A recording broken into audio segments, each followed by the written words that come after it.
syempre, palakpakan po natin at dalawa na po kayo ang nanalo. Yan ba? So, congratulations po, mga nanay. Yan, laki pong premyo ay kukunin.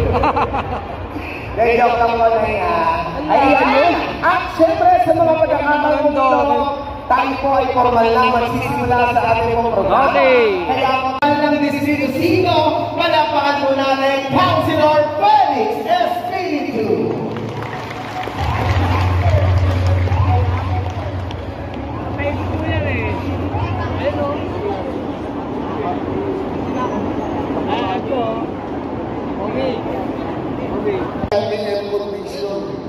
At hindi gumagamit ng hangganan dahil may elevator. Bayad nga lang sila sa 1,000 piso.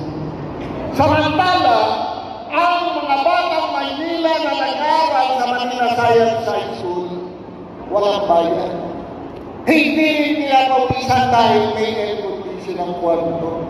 At hindi rin gumagamit ng hangganan dahil may elevator.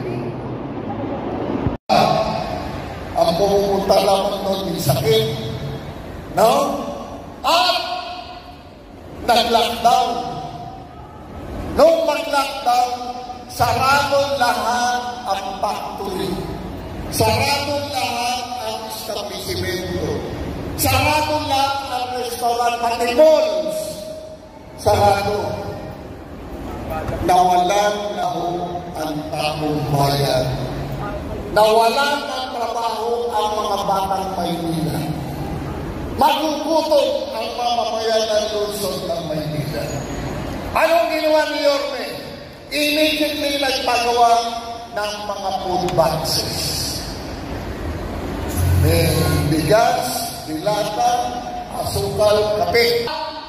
Lahat ng pamilya sa lungsod ng Maynila, mayaman, mahirap, putante, hindi, pinadalhan ng food boxes.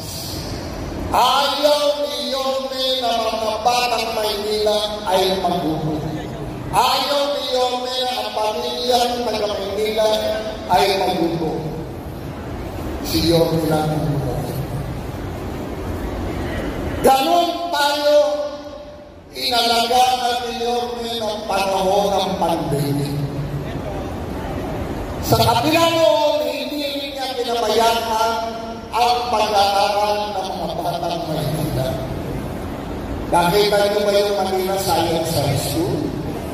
Sa Back Avenue?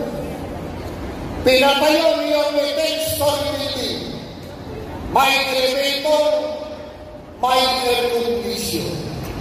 Ipinalis sa mga pribadong eskwelahan parang lasal. No? Kanya lang, pag nag-aaral ka sa kasal, bayad ka 100,000 piso.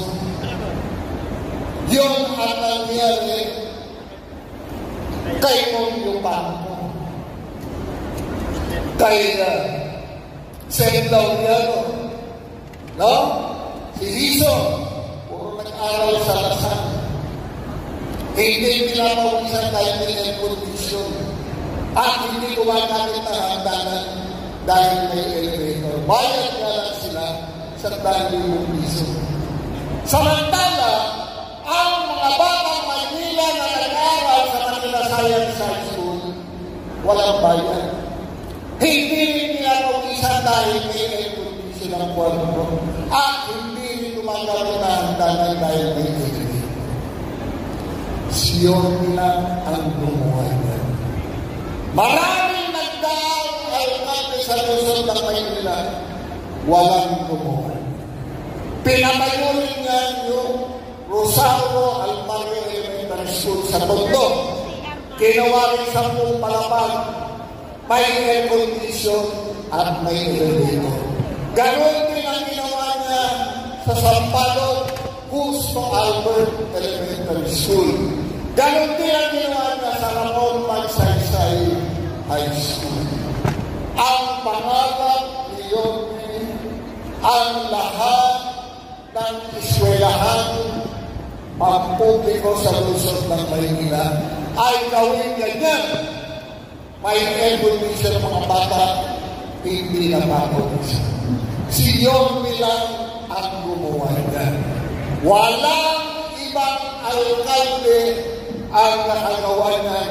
Maski sa ibang lungsod, maski sa Quezon City, maski sa Mandaluyong, si Yorme lang ang buhay. Gayon din yung ating mga informal settlers. Walang bahay iswanan. Naging kalakaran na yung ating mga informal settlers dinadala sa Sapang-Palay, dinadala sa Cavite, sa Laguna, sa Bulacan. However, mga 5 buwan lang, pabalik na naman sa Manila. Dahil nandito ang kanilang trabaho, nandito ang kanilang hanap buhay, at dito nag-aaral ang kanilang mga anak. Kaya pagdating niyo, ang sabi niya, wala tayong itatapo na informal settler sa labas ng Maynila. Ang kakayahin natin, style ng Singapore at Hong Kong. Mahalal mo ba vertical housing pataas? Kaya itinayo niya yung mga condominium. Condominium 1 sa Tondo, Condominium 2, Pinondominium, San Lazaro Residence, San Sebastian Residence, at dito sa atin, yung Penguin Residence dyan sa San Andres. Lahat yan, 10, 12, 15 story building. Lahat yan may elevator. Yan ang pangarap na gawin yun sa lungsod ng Maynila, na lahat ng walang bahay gagawan ng kondominium. Walang ibang alin ang gumawa niyan kahit sa labas ng Maynila. Noong araw, pag sinabing nakatira sa kondominium, nasa isip natin mayaman. Diba? Si Monyo Pampo nasa kondominium. Si Seth Laureano at si Lison nasa kondominium. Mayaman. Ngayon, kapantay na lang sila ng ating informal settlers nasa kondominium din. Yan ang ginawa ni Yorme sa atin kahit na may pandemic. Hospital ng Maynila. Nakita niyo yung hospital ng Maynila. Ang lapit dito sa atin. Ginawang 10-story building. Pollution, may elevator, at kompleto ang medical equipment. Nakakalungkot nga lang, patatakbuhin na lamang, hindi pa mapatakbo ng maayos. Marami na kinireklamo, pupunta raw, hindi ma-accommodate, pupunta raw, wala namang gamot. Huwag kayong mag-alala. Pagbalik ni Yorme, pupunuin ng gamot ang hospital ng Maynila. Manila Zoo, nakita nyo? Pinaganda, di ba? Lapit din sa atin. Ginawang world class. Namatay nga lang si Manny, yung elepante. At, alam niyo, nakakapagtaka eh. Patatakbuhin na lamang, hindi pa mapatakbo ng maayos. Nawawala yung mga hayop. Hindi maintindihan. Huwag kayong mag-alala. Pagbalik ni Yorme, pupunuin ang hayop ang Manila Zoo. Pati lahat ng mga buhaya sa City Hall dadalhin sa Manila Zoo. Tuwa kayo, parang alam na alam yung maraming buhay. Senior citizen, taas sa mga kamay. Lahat. Doon, kasali pa kayo? Taas! Sino ang 70 anyo?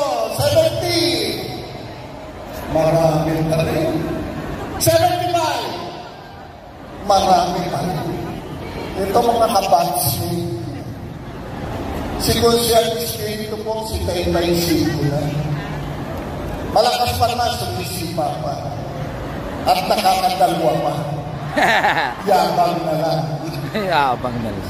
Anyway, malamig sa puso ni Yorme ang mga seniors. Mahal niya ang ating motorna. Kaya siya ang nag-umpisa magbigay sa atin ng allowance na 500 piso sa buwan na makukuha natin every quarter, di ba? Siya rin na nagbigay sa atin na insure. Di ba yung gatas? Natatanggap niyo ba yan? Nawala nga lang medyo mahal eh. Pero magaling talaga yan, insure na yan sa mga senior. Ako nga, pag nakainom yan, naghahanap ng kalaban. Lumalabas. Meron pa tayong black rice, di ba? Wala na rin. Mahal eh. Nakalulungkot lang kung bakit gumawa sila ng bagong batas. Na kapag hindi mo nakuha yung allowance mo for 1 quarter, sa susunod na quarter, wala na. Kansilado na. Di ba? Samantalang yan ay pumipat din. May mundo yan. Ginawa nila po yung bangko yan eh. Si Jason at si Bobby, na mga nakaupong po siya, sila ang gumawa ng ordinansa na naglalagay ng siyang 100,000 piso para lamang yung ating alawa sa kahit mga ponduhan. Pagkatapos nakanselahin mo, saan pupunta yung pinansin? Sa bulsa ng kung sino-sino. Huwag kayong mag-alala. Pagbalik ni Yorme, walang allowance na kakanselahin. Yung allowance na hindi natin nakuha, babayaran lang sa inyo. Babalik ang insure, babalik ang black rice. Okay sa inyo? Kasali pa kayo? Good. Health center. Alam niyo yung health center. Dinesign yan para malapit sa atin. Anytime, pwede tayo pumunta sa health center. Doon natin makukuha yung ating mga maintenance. Diba? Ang ginawa nila, hindi ka po pwede pumunta sa health center kung wala kang online reservation. Tama? Paano magkakaroon ng online reservation? Sinulod mo, sinulay, hindi naman marunong magbibigil dyan. Sabi ng lola sa apo, dali mo ako sa health center, masakit yung bilog ko. Ang sabi na ako, tumigil ka lola. Wala kang online reservation, hindi ka tatanggapin. Alam niyo, pagbalik ni Yorme, walang online reservation, pupunin lang gamot lahat ng ating health center. Okay sa inyo? Gusto niyo yan?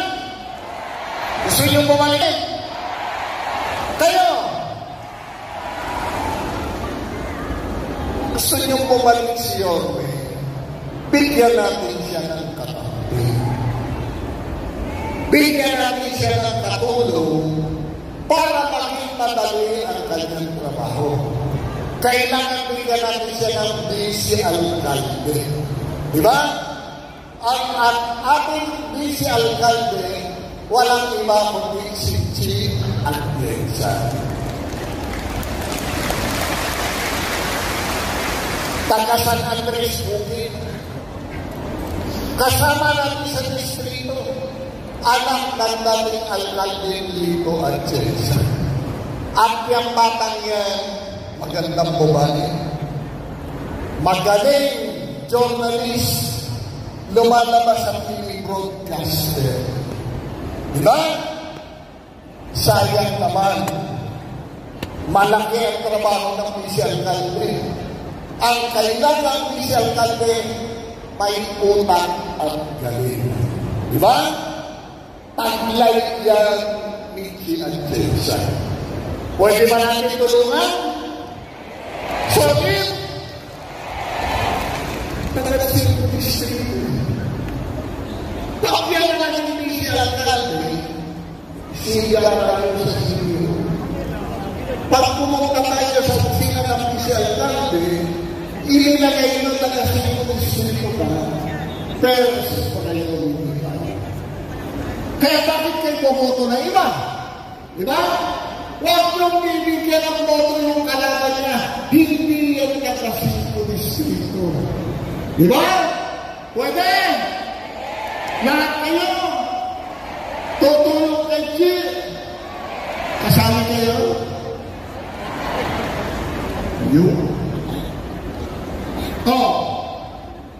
Merong alkalde, merong vice-alkalde, kinakailangan kakampi natin ang kongresista, ang congressman, at ang napili mayor na congressman, walang iba kung si Amado Bagachi.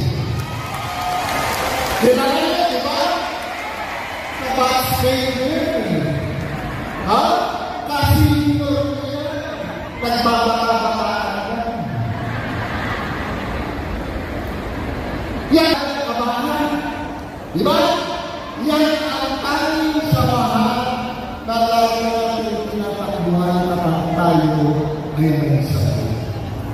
Kailangan ng gamot ng doktor, hinahanap natin ang kabahan. Gusto niyo kumain ng kabahan? Lahat kayo! Tutulog kayo ba ito? Ayaw hindi sumisigaw. Tutulog kayo ba ito? Sorry! Sa kabila! Dito! Dito! Panalo na.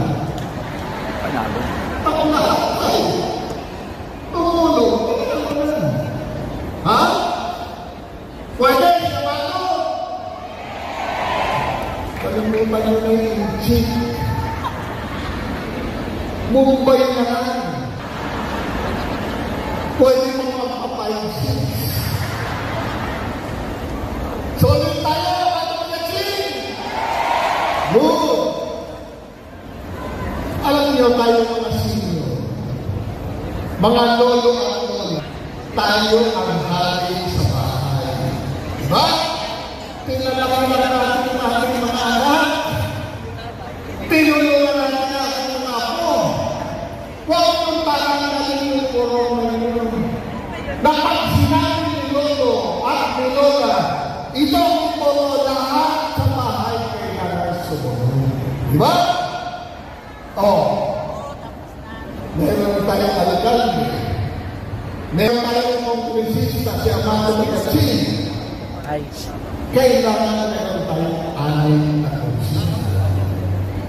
At yung anim na konsihal natin, yung ang tinatawag na York's Choice. Pinili mayor ni yang anim na yan. At siguro, na lahat ng aning na yan ay pakikinabangan natin. At makikita nyo naman, puro magagandang lalaki. Puro pogi. Tingnan nyo si Sen Laureano. Sir! Guwapo, diba? Meeting pa lang, ulam na. At magaling yung batang yan.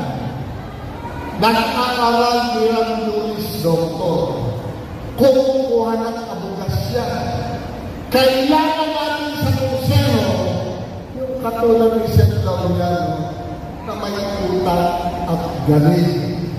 Huwag kayong naglagay ng bukol na konsihal. Pwede, Sen Laureano? Tormang Ignacio. Goto, diba? Isa lang ang kanyang may bahay. Yung iba na nakapartner. Biro lang. Alam niyo, si Talma, hindi pa naglilingkod. Hindi pa lang siya, wala nang ginawa kundi tumulong. Humingi ka ng gamot, i-deliver pa sa bahay mo yung gamot na rin. Kaya pwede, tulungan natin si Talma. Okay. Coronel. Kita nyo na? Gwapo, di ba? Lalo na ng kabataan na nakapalapang buho. Si Jen ay isang pinindero. Ha? Ibig sabihin, may utak. May galing.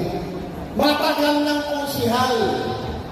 Nung matapos pinalit yung anak, si Laris Pormeo, number 1 na rin po siya. Di ba? Ngayon, pwede ibalik natin si Jen. Tutuloy